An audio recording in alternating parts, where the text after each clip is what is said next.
Hello, ladies and gentlemen. My name is Magda Kvapishevich, and I am the conference producer of GMI Global. I would like to welcome you to the second of CW Group, GMI Global, and FCT Combustion Collaboration webinar. Thank you for taking the time to be with us today. It's a pleasure to host you. First, I'd like to say a few words about our collaborators today. CW Group is an intelligence boutique that works within three branches: research, advisory, and media. Significant part of research are studies that focus on cement demand, extensive country reports, including historical data as well as forecasts, and commodity price assessments for cement and clinker. But CW's work is not limited to cement. The company works also with paper, petcoke, bulk, coal, and building materials. Advisory part of CW focuses on working with major global consultancies and leading institutions, providing vast product portfolio from the scope of consulting and advisory, especially during these challenging times, as well as helping with strategies, project management, and market assessments. Media part, however, offers a vast database and premium newsletters focused on cement, coal, petcoke, paper and pulp, bulk, and building materials. GMI Global, our second collaborator today, is a well-recognized international conference producer organizing events all over the world for cement and alternative fuels industries. If you are interested in finding out more about our events and participation options, I'll be more than happy to arrange an online meeting to discuss the details. Moving on, I'd like to introduce the main host of today's event. FCT Combustion is a world leader in optimizing high-temperature processing plants to realize new levels of performance for productivity, emission control, fuel efficiency, and flexibility to meet ever-changing requirements. FCT Combustion provides complete combustion systems led by a range of burners, which develop optimized pyroprocessing performance, which provide high heat transfer, low emissions, and increased fuel flexibility. Backed by their range of burner management systems, fuel handling systems, trolleys, hot gas generators, and ignition systems, FCT deliver complete combustion packages. FCT also supply calciners, rotary kilns, and services as process optimization, CFD modeling, engineering, providing local and effective solutions to global customers on all their high-temperature processing needs. During today's webinar, amongst our speakers, we have Mr. Joel Maia, the CEO of FCT. For the last 19 years, he has been working with combustion, especially in cement, lime, and minerals industries, executing projects in more than 60 different countries. He has been working in different positions throughout those years, being now the CEO of FCT Combustion in the European headquarters in Vienna, Austria. We also have Mr. Pedro Ladeira, Technical Director of FCT, serving the cement, industrial, minerals, lime, and fertilizer industries over the last 25 years in both technical and managerial positions in Latin America. During the presentation, please feel free to type in your questions in the question tab. The presenters will address them at the end of the webinar. Today's event is being recorded and will be emailed to you alongside the registration link for our next webinar in collaboration with FCT. I'd like to thank you for your attention, and I will now pass the microphone to Mr. Maia.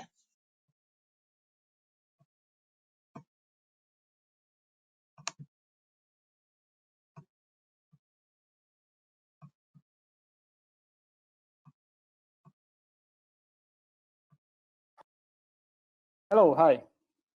Can you hear me?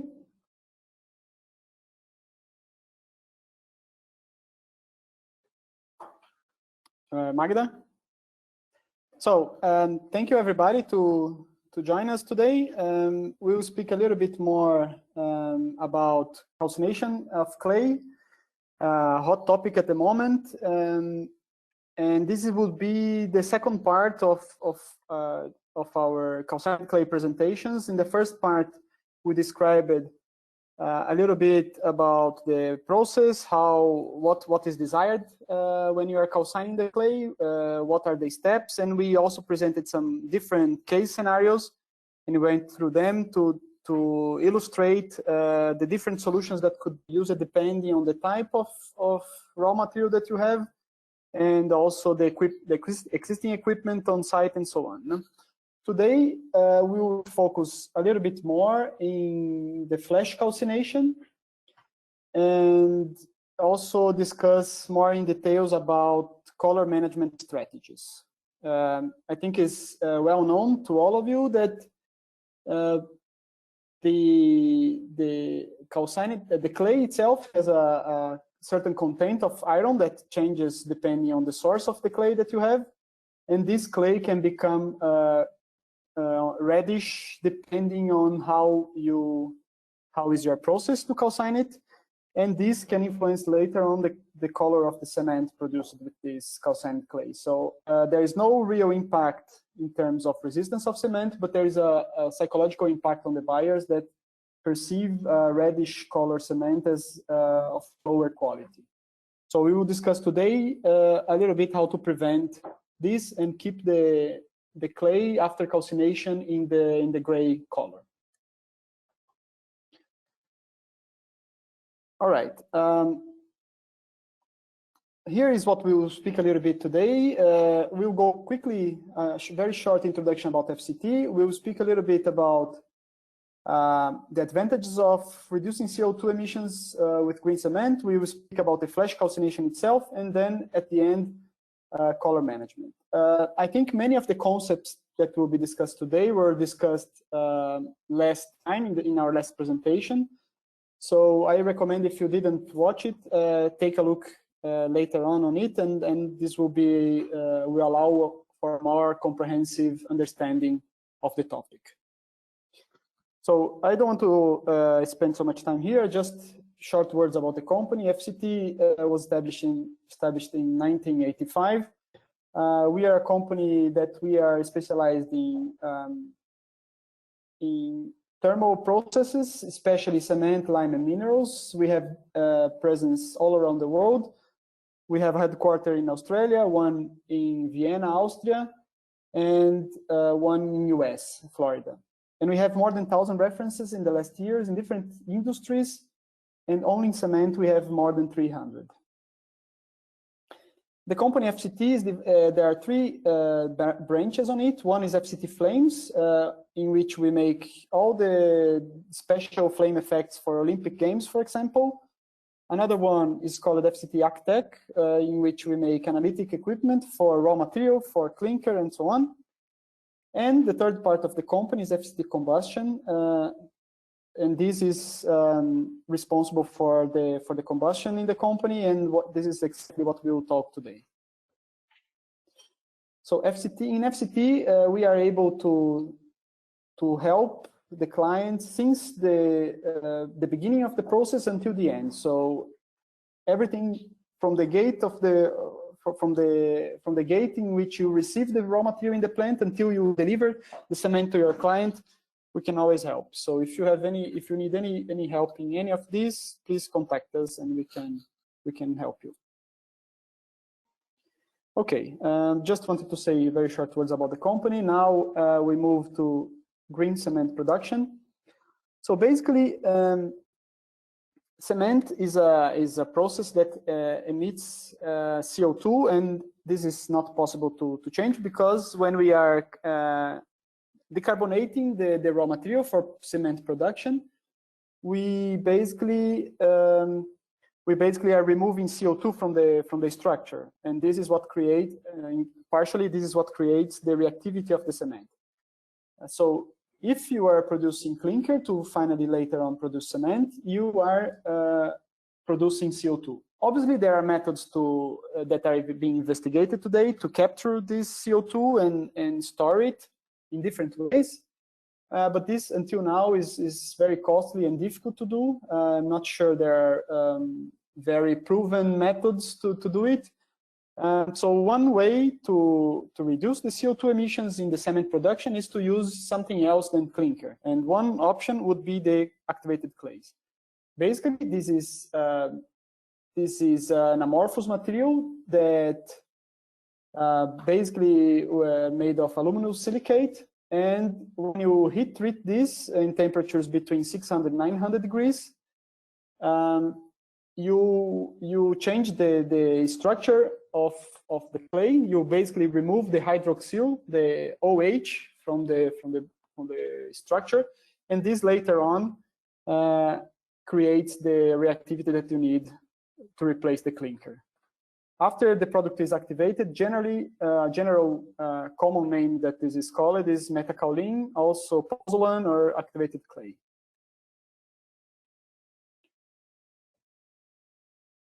So basically, here is just a chart to show briefly how the clay is activated. So basically, what you do, you start heating the particle. Magda, I think I don't have the control of the mouse anymore.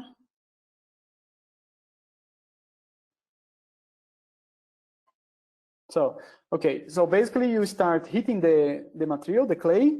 There is a certain quantity of moisture, and depending on the process that we are using, if it's a calcined clay, you remove this moisture before putting the calcined clay. If we are using a rotary kiln, this moisture can be removed before or inside the rotary kiln itself. But basically, you start heating the clay, and part of the material is vaporized, the water. After a certain temperature, you continue increasing the temperature, and after a certain temperature, you have the main point that is the clay activation itself. And this point depends a lot on the type of clay that you are using, on the type of the structure of the clay that you are using. But basically, there's a period in a certain temperature range in which you remove the hydroxyl, as we spoke previously. And if you continue heating up this sample, you come to another point that is would be the recrystallization of this material. So if you heat too much the clay, you recrystallize it, and this is very undesired to come to this point, because you could go from an amorphous structure that is the activated clay, very reactive, to if you reach again the recrystallization, you go to a vitreous, low reacting mullite component. So the trick here is to heat the clay until you pass the moisture evaporation, you activate the clay, and then you stop the heating. If you continue heating, you damage the reactivity of the clay. So here, just an example. There are, as I mentioned, different types of clay. Here I just show the kaolinite is the most common type. And we can see in this chart on the horizontal axis the temperature. And we can see that when we heat the kaolinite around 400 to 600 degrees, there is some changes. And this is the period in which, this is the temperature range in which the kaolinite itself would become more reactive. And if you continue heating this material and you come to around 900 degrees, you would achieve the recrystallization of this clay, which is the part that is not desired. I just show here another two examples of types of clay, elite and montmorillonite, just to show that the temperature range in which you have the crystallization is different. And the temperature that you have the activation of the clay is also different. So for elite, for example, the activation is between 450 and 700 degrees. And for the montmorillonite, you have the activation between 600 and around 800 degrees. And for the crystallization of these two types of clay, for elite, you have, again, starting around 900 degrees. And for montmorillonite, starting already at 850 degrees. So the importance of this chart is to show that, as I mentioned before, you want to heat the clay until you come to the end of the activation, but you don't start the recrystallization part, right? So the kaolinite is the easiest one to be used because there's a very large gap of temperature between the end of the activation and the beginning of the recrystallization. So you have more it's a more forgiving type of clay, because if you don't control very well the temperatures and you go, instead of 600, you go up to 700, 800, there is no problem. You are still not starting with the recrystallization. On the other side, if you have Montmorillonite, this is a more challenging type of clay, and you need a very tight, very precise control of temperatures, because if you change here a range of 80, 70 degrees, you're already starting to decrease the activity of your clay. To produce calcined clay, there are two main types of industrial equipment. One would be the flash calciner, that will be the topic today, and one would be a rotary kiln. Both technologies have their advantages and disadvantages. We spoke about them up to a certain point in our last presentation, where we presented the case study. So depending on the type of clay that you have, depending on how much moisture you have, depending on which equipment you have on site, one type of equipment or the other are the most recommended. And I think one main point about FCT is that we are able to supply both solutions. Therefore, we always try to find which one makes more sense for the client. Now, I think it would be a very partial opinion if we would sell only one of these two equipment. We would always try to sell this equipment to the clients, but in our case, as we have both technologies, we really try to find the most suitable solution. Again, I think it's a very important point, and each case is a different case. So depending on different factors, you should make a study to see which kind of equipment fits better to you. For example, if you have high moisture content, it would make sense, for example, to have a separate dryer before, or if you have a very fine clay array that is just moist and aggregated, it's much easier. You just need to dry it a little bit and break the chunks of clay and inject this directly into a flash calciner, for example. But if you have very hard particles and you don't want to grind this beforehand, you could use a rotary kiln, right? So each case is a different case, depending on moisture, depending on type of clay, depending if this type of clay requires a very narrow temperature control or not, and so on. No? So each case, the best thing to do is at the beginning of the project, you take samples of the clay, you make a certain number of tests that my colleague Pedro will speak a little bit later. And then with these results in hand, you decide which type of equipment fits better to you.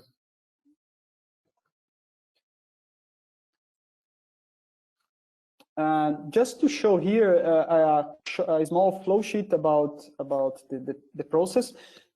The flash calciner, basically, it's a group of cyclones together with a combustion chamber, with a calciner. And this promotes a very fast heat exchange between hot gases and the clay itself. The clay has to be fed to this equipment in a fine powder, very similar to raw material fed to a rotary kiln. And we divide these in different areas. One would be at the beginning on the top of this preheating tower, let's say, where we have the feed and the preheating of the clay. Also, at this stage, the main target is to increase the temperature of the clay until we come to the next step, that would be the calcination of the clay. And then at the bottom of this tower, we would have the cooling part. So one specific characteristic of this type of equipment is that the hot gases and the clay have a very tight, very intimate contact between them. So the heat transfer between gas and clay is very intense, and the heat recuperation is also very good. So the specific consumption of such systems tend to be lower than in a rotary kiln because of this better heat recovery. Okay, in the beginning of the process, as I mentioned, there is a first step the first two cyclones on the top of this tower are used for heating the calcined clay. So basically, use a bucket elevator to feed the fine clay to the top of the tower. This bucket elevator also can be used to create a recirculation of this clay in the tower. Specifically, this is specifically good at the beginning of the operation, where you can recirculate material for some minutes while you are heating the preheating tower. So this allows you to have virtually zero off-spec material. And the main point of this first stage of the flash calciner is to recuperate heat. So this uses the gases coming from the bottom part of the tower, and after you use it to heat to preheat the calcined clay, this is passing through a bag filter and then discharging into atmosphere. Depending on the case, you could also use this remaining amount of energy that are in these gases into a dryer, for example, or into a mill before the material is fed to the flash calciner. After the material is then preheated, the next step would be the calcination. So in this step, there is a calciner. So it's a vessel that promotes the contact between the hot gases coming from an external source to the process, to the flash calciner, and then you are basically what you want is a fast heat exchange between these hot gases and the clay itself, right? In this, depending on the type, on different parameters, you can have this calciner in line or in a separate line, similarly to what can be done in a clinker kiln. And here also you can depending on the amount of iron that you have in the clay, here is one point in which you can make a certain temperature control, color control of the clay. So you can see Pedro will talk more in details about different parts, the different possibilities of how to achieve this color control, but here would be one of the points in which you can apply such systems. After that, after the clay is calcined, you would use a cooler. There are different possibilities. For example, you can have also cyclones for cooling or a rotary cooler itself. It again depends on different parameters. They both have different efficiencies and so on, but both options are possible.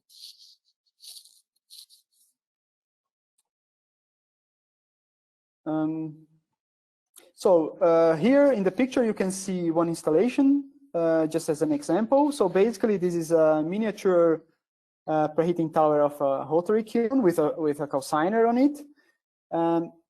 And some characteristics of this is that we don't have refractory on this preheating tower. We basically have refractory only in the calciner part, and this makes the start of the operation very, very easy and fast when you want to start the process.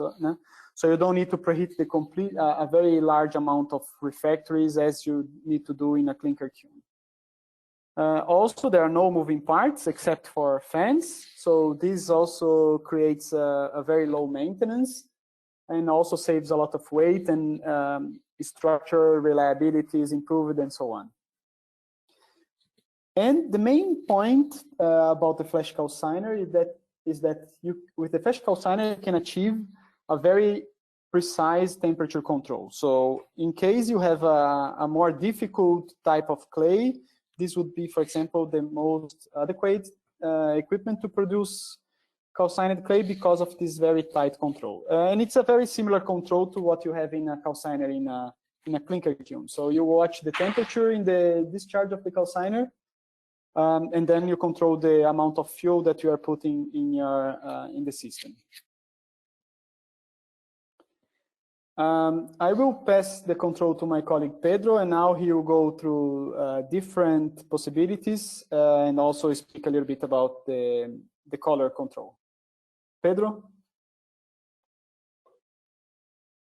Thank you, Joel. So, hello everyone. So talking about why do we use flash calciner? It tends to give a higher activity on the pozzolan that you produce. This is number one, this is important. Some reports are that we can improve over 20% on hydraulic activity. And the other thing is that probably in most of the cases, you're gonna have the powder leaving the system, the calcined leaving the system, and already in a high specific surface, good enough for cement, which avoids you from needing to regrind the material. And as mentioned before, you have a quick start and easy operation. With all those recycles and utilization of hot gases, we see an improvement on fuel consumption, a very low, or as low as you can get on the heat consumption. Already mentioned about the maintenance cost, which is fairly low because there are no moving parts. And overall, when you see the whole installation, not only the preheater, but also the grinding and all the rest, you can find a lower overall electrical consumption. And all this will sum up giving you a faster ROI. Of course, it's not comparable if you have an existing equipment you are refurbishing or reutilizing like a rotary kiln, but in a greenfield plant for rotary and a greenfield for flash, you can have a better ROI to this efficiency of the tower. I'm trying to move to the next slide. Right. So on the flash calciner, we can provide you with 4 standard units. It can be either 125 up to 1,000 tons a day. This is the maximum we got so far. And you can provide it with a separate line or inline calciner, and all the options will be tailor-made. So we've talked about the calciner itself or the activation step. Now we have to take care of the grinding or the preparation of the material. In all of the cases, to feed the tower, we have to have fine and dry material. So we have different options for grinding and drying. In one case, you can use also a vertical mill with sand extraction when required. There are cases where the clay comes with, say, 30, 40, or even 50% of sand, and sand is inert. So there are cases where you'd like to install a sand removal apparatus, which can be not really costly, would not impact on your capex at all. It's just a screw removing from the grits of the separator the sand. And of course, I was talking about those recycles and recirculation. The flash calciner is also gas are used for drying. So different options of dryers. You can have a flash dryer, you can have a rotary dryer, rapid dryer. This is known in the industry as rapid. It's really compact. This one is a triple effect or triple shell, not only for problems on footprint when you have not too much footprint to install it, but also you minimize the loss and radiation through the shell. If you have to not only dry, but also you have to grind and combine grinding, you have the vertical roller mill, the ball mill, and the hammer mill, with or without sand removal, as I mentioned before. It all depends on your specifics on your raw material. So part of the study that we convey is understand your raw material and prep your feedstock accordingly. So for the generation of hot gas, there are different options.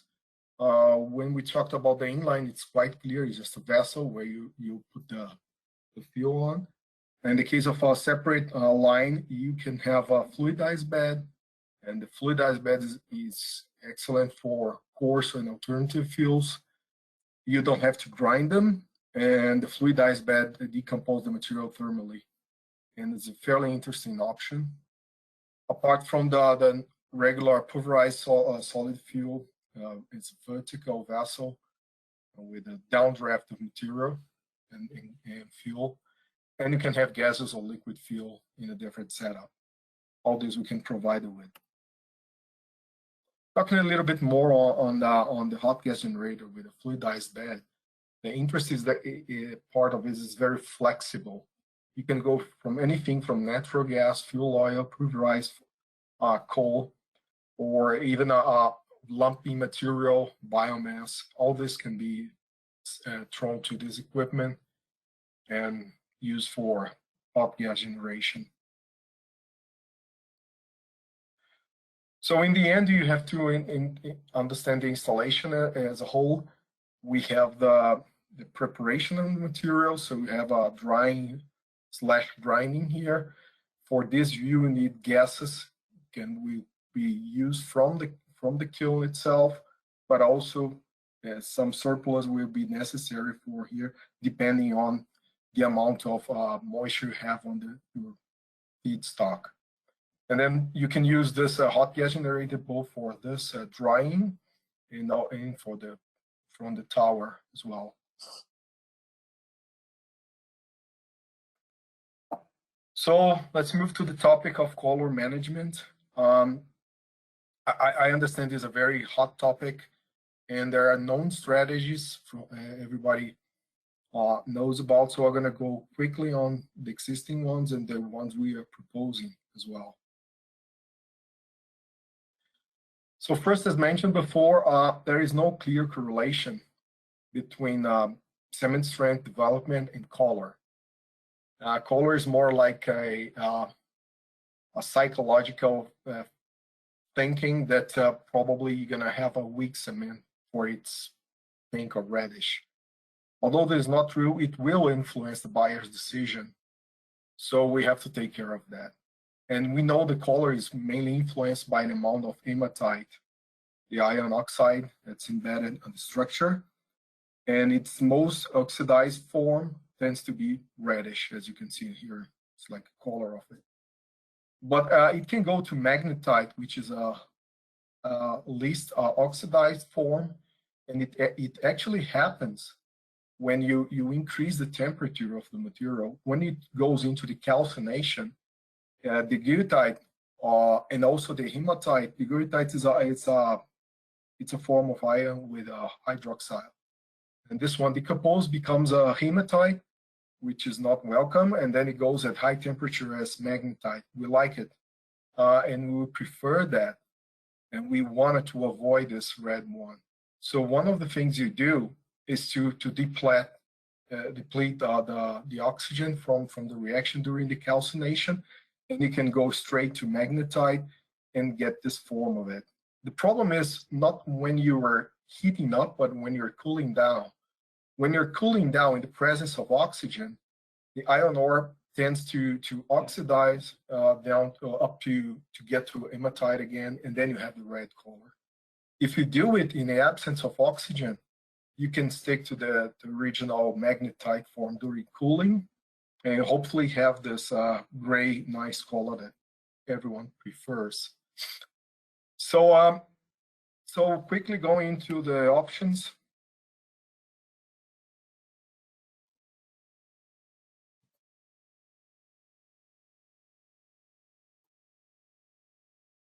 So the method one is, as we mentioned, oxygen depletion. So the rationale behind this is the hematite is the most oxidized form of iron ore. So if we extract the oxygen from the reaction, from the vicinity of the reaction, we might keep it in a form that it's with a better color. So the action is to minimize oxygen in the kiln operation. You can minimize this just operating in a very, very close to a reducing condition. Like in the back end of the kiln, you have the oxygen monitor to be less than 1%. This is pretty much doable. We know there are pros and cons on doing that, but it can also inject fuel in the vicinity of the calcine. The calcine means the product to consume locally the oxygen. So around the bed of material, or where the material is starting to cool down, you deplete the oxygen by consuming it by burning fuel. So basically, you can inject oil in the kiln discharge, for example. And the other thing, you can put fuel along with the feedstock. So all the solutions, they have the pros and cons. The pros is that it's really low capex. It's just basically injection of fuel and handling of fuel. But the cons are that you're going to have a secondary fire, which means that you have to have an additional control, more equipment, and so on. The other thing, and this is important, there's a cost of minimizing oxygen. You're going to produce CO, and CO, it's not welcome. It's a reduction in an increase in heat consumption. And you can even have get to have VOC emissions from it. So especially in the case of the co-feeding, which means the fuel being fed along the feedstock, we know that heat consumption increases because most of the fuel that gets fed in the back end just vaporizes, of course consumes oxygen, but also produce VOC, and you're not using the heat that's been supplied by this fuel.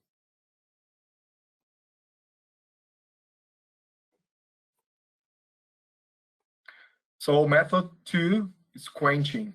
So the rationale here is we saw there that the magnetite form exists at high temperature, and when we freeze it from high temperature down to say 350 and so, it becomes hematite. So we try to freeze it in the magnetite form, and the action here is to promote quenching, which is a fast cooling. This can be done by water spraying, or you can extract heat from indirect cooling in an inert environment. So basically, when it leaves the system, the calciner cyclone, you have to immediately treat it, spraying water or cooling down indirectly in a special vessel, so you can cool it down to a temperature there that magnetite becomes stable. So the pros is like still it's low capex, probably higher than the other solutions, but the cons is that you have a higher heat consumption because you are removing heat that you would like to recuperate back into the process, and just destroying this heat. And probably if you were injecting directly the water, you have to consume energy to vaporize the water. So this turns out being an increase on the heat consumption. And because you were using more gases, you were extracting water, and you have less efficient installation because of all that. You need bigger equipment and more energy consumption, both thermal and electrical. So now we get to the third method, which is, we call it the inorganic modifiers. There are materials we can combine with iron and change its structure in a way that it's not hematite anymore. So basically, we have to analyze in a case-by-case form. So we address the case of your specific raw material. We sign an NDA so we can start working on assessing the feedstock and the available resources. Of course, we're not talking about expensive materials or to be used as inorganic modifier. We have to be very consistent and trying to bring a very cheap solution. And it's amazing how cheap it can be. Also, these modifiers, of course, there's no much of handling or capex involved. And there are cases where we saw an improvement on the strength. So not only they modify the structure, but they increase the performance of the cement and concrete. And this is very welcome. Although we know that we must increase a little bit more the temperature from the original one, but we can compensate by this better combination, and these new species are being formed. I put that in parentheses because it's going to be a case-by-case study. It can be an improvement or not, as well as the heat consumption. You may have a higher heat consumption or not, depending on the type of material you're using and the structure you have, the mineralogy. So there's not a clear answer. It has to be analyzed for each feedstock.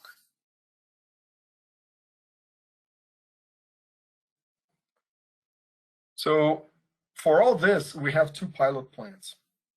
We can run in Brazil 100 kilos an hour in an installation that we have with automation, and all this is really nice and neat.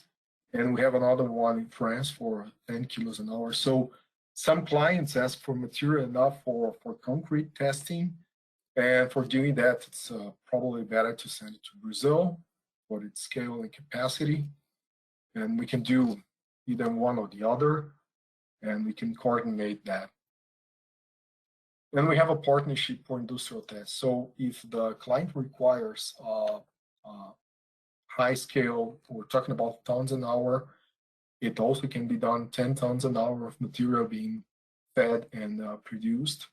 So this is another option, or like a continuation of the other one. And basically what we do, we phase the offer. We start with phase 1, which is more on the mining exploitation model and cost, the clay characterization in its own most important features on characteristics, and moisture and fineness and reactivity index.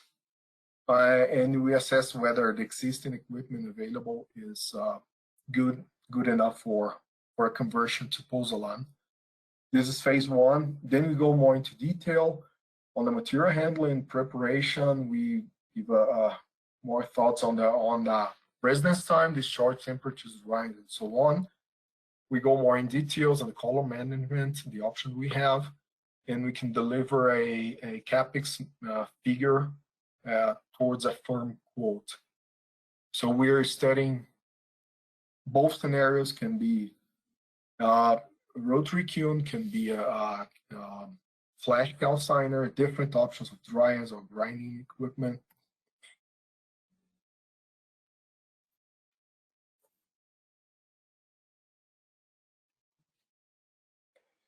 So the question is, why FCT? FCT has been involved in about 12 pozzolan rotary kiln projects in the world. We actually are pioneers in calcined clay. The first project was in the 80s.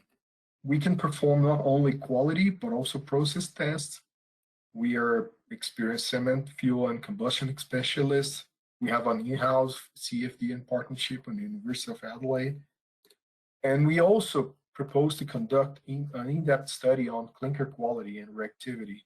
So many times you have to think both on improving the quality of the pozzolan in the LC3 cement, but also to try and increase the potential of the clinker itself. So it's the best of the 2 worlds. You can combine a better clinker with a better pozzolan.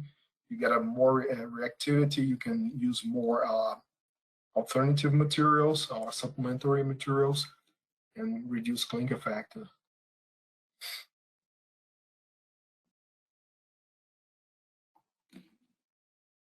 So the conclusion is we have presented options for flash calcination and color management, but we are not stuck in the concept of the flash calciner alone. We can do rotary, can do flash calcination.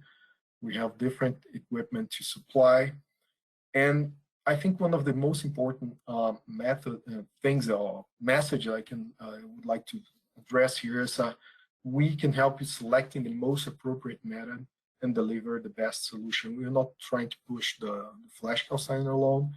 We want the client to have a high quality activated clay.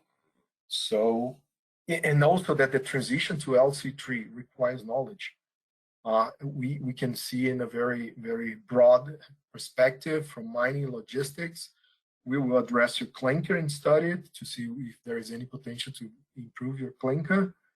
We go down to concrete, the new super plasticizers, or how to adapt the plasticizer in concrete to your needs and to avoid a higher water demand. We go into details on the fluid dynamics and grinding and so on. So all this can be provided by us at once in a project. So finally, I wrap up the presentation with a big thank you guys for your time. It's been a pleasure, and we are more than happy to assist you. And if you have any questions, please let us know.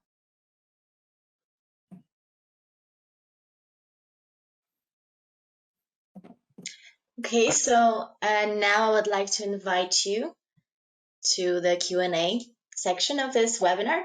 If you haven't already, please feel free to type in your questions in the question tab, and we will take care of the first question that we received. How can we check the shale to use as a raw material for LC3? Well, as we mentioned on phase 1, we go and check on the thermogravimetry, the granulometry of the material, the moisture content. We X-ray the material to see the oxides and the potential for calcination, the content of kaolinite, illite. So we use the XRD as well. And all this combined will give a lot of information of the potentials of each and every feedstock possible. Okay. The next question we have, is a combination of rotary kiln and flash calcination thinkable? It is thinkable. There are cases where you have an existing installation where we like to convert the existing preheater into a flash calciner and then still have the rotary kiln to deal with. It's a case by case, but you can use the rotary kiln as a rotary cooler as an option. You can just take it away and use the preheater. But in some cases, we saw that it's less costly or more effective to start from scratch. Leave the old tower that probably was dimensioned for a different tonnage and different residence time, and to have a new installation to that. But remember, a rotary kiln has to deal with liquid phase, and liquid phase is something that we normally try and avoid on a calciner like this, because the material, when it gets to liquid, it becomes mullite, and mullite is less reactive. So it's something that we try to avoid. And in the case that we use the rotary kiln as a calciner, we probably don't need the preheater. Is going to be just a pressure loss for the gases. Yeah, I think is also another point that we could mention is that in terms of particle size, the rotary kiln and the flash calciner, they have very different requirements. No? So the flash calciner needs a very fine material, and the rotary kiln can use any size of material. And for the rotary kiln, a fine material is not very welcomed because of dust recirculation in the system. So this makes the utilization of a flash calciner combined with a rotary kiln not very optimal. It can be done in certain cases, but as Pedro said, it should be case by case. The next question we have is, what's the particle size of clay that is fed into the system? Well, for the flash calciner, we're talking about the same range of clinker raw material, clinker raw mill. So everything has to be below 1 millimeter, and probably with a particle distribution close to the clinker one. Yeah, so we have to imagine that the material will stay in the flash calciner just a few seconds. So it's important that the particle size is small, that the heat transfer between the gas and the particles is done very, very quick, very fast. Thank you. The next question is, since this technology is relatively new, I would like to ask if you have a system already installed and successfully working. Yes, there is an installation in France working for the last 11 years and very successfully. And this one was the one that we could extract the most part of the information and the development and improvements. And this improvement has been made, and it's really running smoothly these days. On the rotary kiln, since back in the 80s. But for the flash, it's proven, it's running.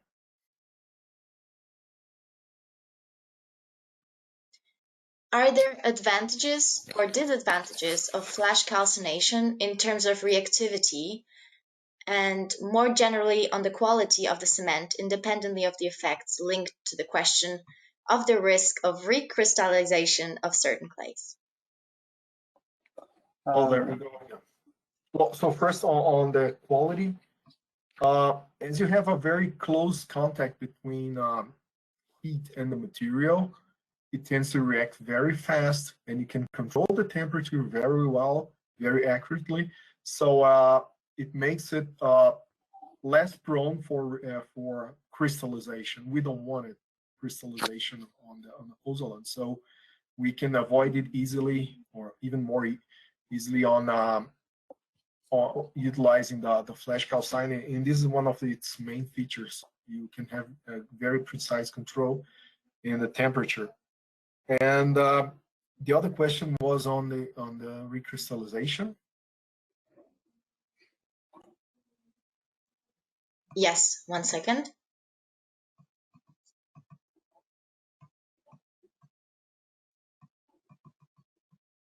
Just meanwhile, as Magda is searching for the question, I think we can imagine two different scenarios, right? So if let's say that a certain type of clay requires, I just say a number, 700 degrees Celsius to achieve full activation. So in the flash calciner, you have these particles very small, so the whole amount of the clay is submitted to the same temperature, because the flash calciner has a very good control of the temperature, and the distribution of the temperature in the clay is very homogeneous. So you will achieve almost the full activation in the whole sample of the clay. Now, if you think about the same clay into a rotary kiln, you can, as you can imagine, the top side of the bed inside the kiln has a certain temperature because it's exposed to the kiln gases, to the flame, and the bottom part of the bed has another temperature, right? So to be sure that you achieve the proper reactivity of the clay in the whole sample, you need to overheat the top of the bed and you underheat the bottom of the bed to achieve the same mean activation. So this means that the homogeneity of the quality of the clay that you are producing in the flash calciner is better, is more homogeneous than the one that you are producing in the rotary kiln. And this can bring you small gains, or depending on the case, large gains in terms of reactivity of the clay produced by the flash calciner. Okay, in terms of recrystallization, I think the main point is that in the flash calciner you have a very good and narrow control of temperatures, so you can avoid going to the crystallization zone of temperatures. While in the rotary kiln, as I mentioned, different parts of the bed in the same section of the kiln have different temperatures, so it's harder for you to control the problem with the recrystallization. Thank you. The next question is, what's the typical cost for plant and rate of investment on the plant? It's sad to say it, but it depends. And when I say depends, there's a very huge impact, for example, on the amount of moisture in the raw material. So if you have a lot of moisture, you have to spend more efforts and equipment on drying. If the material is fine enough, you may not need a grinding machine, the only dryer. If you have an existing installation, like to reutilize like a existing mothball rotary kiln, it will be just a refurbishment and some add-ons. So it's difficult to give you the answer. We encourage you to look at our emails and send us some information. We can give you a quick estimate easily, but it's really complicated to do it, to state a number here.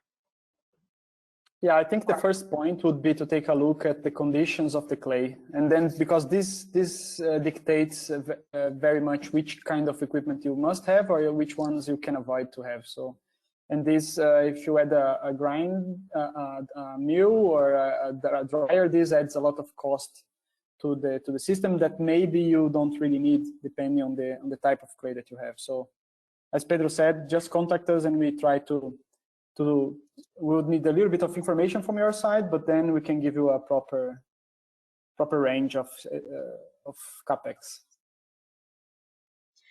What happens to the ashes from fuels? Do they remain in the calcined clay? Yes, they do remain in the calcined clay. And one of the points that are important is you have to see the amount of sintering caused by these ashes and how it will impact on the concrete. So they will tend to decrease the melting point, and then you'll be more prone to crystallization. You have to take care of that and see how it impacts, for example, in the final granulometry of the calcine, and the granulometry will impact the water demand and the reactivity on concrete. So yes, they are stuck in the structure in the end. Thank you.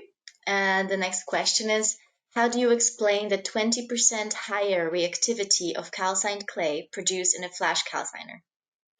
Yeah, reactivity has a lot to do with the amount of amorphous material you can get from when you finish the reaction. If you have pretty much everything still kept in the amorphous form, it is going to be more reactive, and you can accomplish that by using the flash calciner. And the rotary kiln, as Joel has mentioned before, the control of the temperature or the mean temperature can be okay, but you have a spread of temperature going from anything from undercooked to overburned material. So the overburned material will be less reactive. The underburned material will be less reactive. It's something in the middle, which will be nicely amorphous and reactive. So the blend of all this may lead you to a lower reactivity. So the gain that you may have on reactivity is by this precise controlling temperature for every single part of the material, and everything gets contact in pretty much in the same temperature, as opposed to a rotary kiln. Thank you. I just want to add, sorry, I just want to add a short comment in the end. I don't know if the reactivity is really 20% higher. I think this depends a lot on the composition of your clay that you have available. So in some cases, it's just a small amount that it's more reactive, a small percentage, and in other cases, a higher percentage, but it's hard to say a number, a fixed number of increased reactivity. So this is one reason why in the beginning of every project, we have to make a proper characterization of the clay, we make a calcination of the clay, and then we check the reactivity of this clay after calcination. Thank you. And what is the long-term effect on concrete durability of the inorganic modifiers? Well, they're not attacked by alkalis. They are not supposed to be reacting with sulfur. So we can regard it as pretty much inert. Okay, and does the calcined clay substitute 100% of clinker need to produce cement? No, not at all. You still need clinker, and you have to have any source of hydroxide to supply the pozzolan. The pozzolan reacts with hydroxide, not with water. So we need to supply it. So probably the most efficient way is clinker. There are alternatives that are being studied and used, but clinker is the ultimate option. The best option would be. And apart from that, also each country has own legislation about how much you can use of calcined clay in the cement.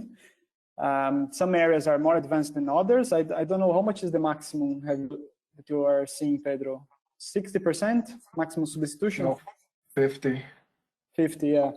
But this is something that is changing. So in the past was really a very low amount, but now so we can achieve much higher values. No? Yeah, the authorities higher values are allowed. Mm-hmm. Yeah, I think the authorities are recognizing the importance of calciteclay cement, and they're really willing to increase the substitution of clinker for the CO2 and so on. Yeah, the CO2 emission is much reduced, and from the other side, the resistance of the cement is not affected. And what is the typical feet sizing? So this is what Pedro mentioned before. I think for flash calciner is the same size as a raw material for a rotary kiln, for a preheating tower. So everything below 1 millimeter and ground to a fine powder. And for a rotary kiln, any size. So the main problem for a rotary kiln would be really the handling system to bring this to the kiln. And actually, most of the clays are really fine, and even finer than that. So as you dry the clay, the material gets stuck together, starts to release, and you can see that it's very, very dusty and powdery. So that wouldn't be a problem for most of the casing. By just de-agglomerating or drying, you can get to the right granulometry in most of the cases. Yeah. And now we have a question to the first method that you presented. O2 reduction is realized by fuel feedstock and inertization. Well, you can supply fuel along with feedstock, or say in the feed of the system. This is one option. So in the whole length of the kiln, you're going to have a reducing condition. You can just simply operate the kiln at low oxygen, just a stoichiometric draft in the kiln, and you can add fuel in the kiln discharge for the same purpose. The advantage of doing this in the feed in the kiln discharge is that it's the right point to control and avoid the reconversion to hematite. So it's the preferable option. Yeah, but basically what Pedro is mentioning is what was in some slides before, is that when you heat the clay, the iron goes from hematite to magnetite because of the higher temperature, right? The problem is when you are cooling down the clay, because when you are cooling down, the magnetite tends to go back to hematite. And in this area of the system where you are cooling down is where you have to keep the magnetite, the iron into magnetite form. So it makes much more sense to control the color where you are cooling and not really use some fuel together with the feedstock, because this also helps in a certain way, but also causes you other problems, as Pedro mentioned, with CO, with VOC, increased heat consumption, and so on. No? So you are injecting fuel to create a O2 deprived zone, but in the wrong place, let's say. Another question is, do you have present references in industrial plants calcining clay? Yes, we have mentioned 12 references already. and this running installation for the flash calciner. Those are the reference we have today, and it's proven. Basically, it's proven as a technology. Thank you. Another question is, what is the temperature required to keep magnetite stable? Well, it depends on the level of oxygen you have in the system. It can go anything from 350 to 650, depending on the concentration of oxygen. And pretty much it. You have to know in which temperature you're going to be in each step of the way, and how to control the environment or the atmosphere in this position, or how to quench it quickly to avoid reconversion to hematite. Thank you. How can we proceed to check whether the clay at our quarry is suitable for LC3 or not? It's basically phase one we presented. Phase one means that you have a mineralogical and chemical characterization of the material, granulometry, physical aspects, and also moisture. And this is step one. You can produce some calcine to see how it reacts with a clinker. It's called a reactivity test, or you can basically mix this calcine material with cement and see where does the strength development go, and how suitable it's going to be on this. But it's a test for mortar, which doesn't reflect real life, so we have to do also not only mortar to start with, but it's okay. We have to go to concrete and see the development of strengths in concrete as well. This would be step one, and so we have a good idea on not only how to design the equipment, but how it's going to be reacting and how it's going to be your product. And the amount of, say, color control you need and the granulometry you need to achieve. Thank you. Another question is, do we need to consider chemical composition of clay, how purity and effect or quality of pozzolan clay after the process? Well, first off, yes, the chemical composition is the most important thing, because in the end we are trying to work with aluminum and silica, silica aluminate material. So basically, if you have a fairly low aluminum, you don't have too many chances to achieve that. You have to have a minimum amount of aluminum in the structure. Then you have to have a suitable silica that combines with aluminum and in the form, in a precise form. So you have to address each feedstock by its characteristics, and then you can project how is it going to be your product, and you can produce this product so we can test in lab, and not only predict it. Best ways to test it. Yeah, apart from that, there are also some contaminants as sand, for example. If you sand that's silica that's not combined to aluminum and so on, it's just inert material that's going through your system. So this will influence a lot on the resistance of the final concrete and the final clay. You are basically just diluting a good calcined clay with sand. So. Another question is regarding your installation in France. Where is this installation you were mentioning earlier? If we send us more details by email, we can discuss this more precisely. Thank you. What is the fineness of the calcined clays? What type of trucks is needed in case we want to transport them? Well, it's fine as cement or even finer. If you're talking about blend, it can go anything from 3,000 to 6,000 or higher. You can influence on this fineness by heating more or less the material, and you can even try to get just some crystallization that will decrease the specific surface.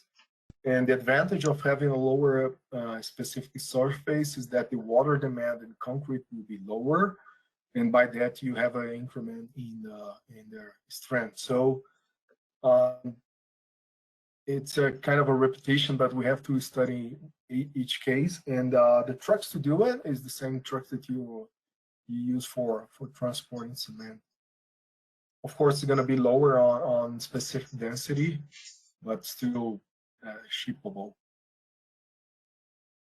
Another question is, how do you analyze your end product for process control? On a daily basis, you have a loss in ignition, and you can do some granulometry as well. And every now and then, or every second day, you're probably going to have some more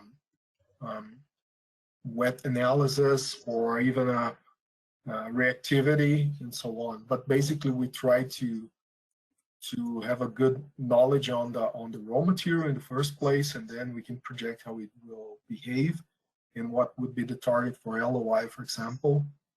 So there is the routine, and there's the daily or every second day analysis that you do for quality control. Mortar and concrete. Thank you. And now, how to mitigate the high water demand during concrete without using superplasticizer? Yeah, as I mentioned, by influencing on the specific surface, which means you try to re-agglomerate in certain extent, but you have to be really in a controlled way, because when you get to crystallized material, you're probably going to lose some reactivity, but you can regain this reactivity on the other side in concrete when you see it demanding less water. Another person is asking if FCT manufacture those equipments, or do you have third parties that supplies the equipment you're providing? We can manufacture the equipment. The shops are not ours.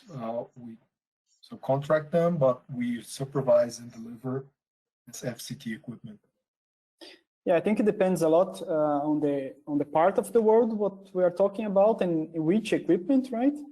Because if we are just talking about some steel plates, we can produce them locally even to save some money in terms of transport. But otherwise, we would produce in our licensed workshops. We have different licensed workshops in different parts of the world, depending on where is the material. So again, this has to be checked case by case. Thank you.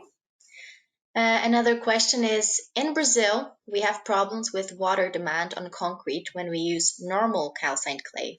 The flash calcined reduce this problem?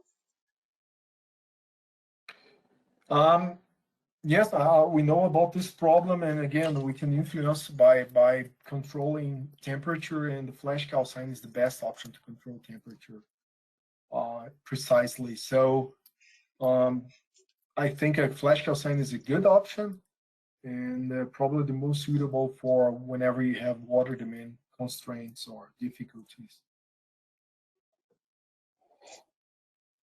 The next question is, what is the maximum production increase we can get in each case?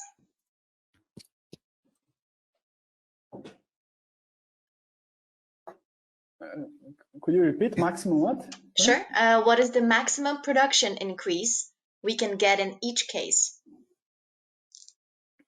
I don't know exactly what he means, but I think the production of cement in the end, no? I think this depends a lot on the type of clay that you have and on the local legislations, because as I said, this is regulated by the government. So in some cases you can only replace 20%, in some cases you can replace 50%. And in case we can replace 50%, it will depend on the quality of your clay, if you can really achieve this 50% without impacting on the quality. So yeah. But also, if you produce 20% more cementitious material, it doesn't mean you're gonna produce 20% more cement, because if you have any constraint on the grinding section and you have to grind the clinker finer to compensate for the dilution of clinker, you may have probably not the same 20% increase. So you have to address your grinding capabilities and the reactivity and the amount you can you can substitute, and your facility basically.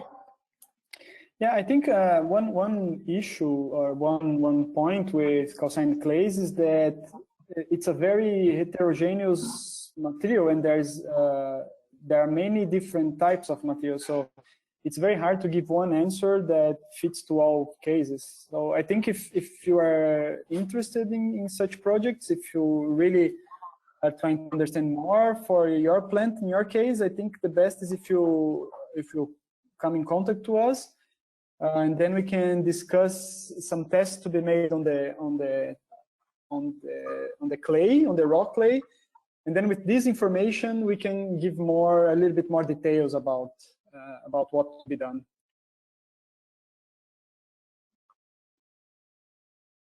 Thank you. How do you measure the reactivity of calcined clay without testing it in concrete? We can do it in mortar. You can. There's a test that you measure the absorption of hydroxyl. So the more it absorbs on this ion, it means that you are converting it into hydraulic material. So yes, basically the consumption of hydroxide it's one, and you can test in mortar, not necessarily in concrete. Concrete is a definitive answer, but it takes a lot of time and it's effort consuming. Thank you so much. The next question is, if raw clay has various quality from the quarry, but we control the same temperature, would there be any side effects? I think it depends a lot how much you are changing the quality in the quarry, but could be some side effects, because in the beginning we mentioned that there's a certain range of temperature that you have to achieve to activate the clay. So if you are much higher above this value, you recrystallize the material and then you lose reactivity. And if you are below this temperature, you also don't even activate the clay properly, so you also reduce the reactivity. So you have to be in this range, this optimum range that gives you the best reactivity of the clay. And if your clay is changing in a large range, the temperature that you need is also changing. And if you keep the system in the same temperature, obviously you'll be sometimes inside, sometimes outside this range. You know? So it's important to check how much is the variability of your clay, and then try to adjust the system if necessary to be always in this optimum activation range. Yeah, but we have to bear in mind that still a cement plant, we need blending, we need pre-homo, we need all that to get to the right quality and homogeneity. So yeah, something that's done to compensate is just pre-mixing the material or blending. Thank you. And what is your recommendation regarding the minimum content of kaolinite in the raw material for LC2 production? Well, normally we say 30%, but we've been seeing plants running with pure A-lite and somewhat more lanite. So basically you have to deal with what you have, and we can deal with the different options. And if the material is basically light, it's doable. It may not be as economical or as good as kaolinite, but still something that you have to bear in mind. It is what it is and what you get to work with, and you just have to see whether it pays off doing it.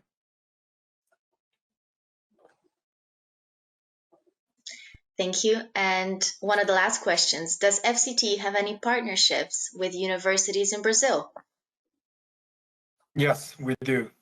We do with University of Minas Gerais, and it's been for the last, say, 1 year or so, we've been working with them.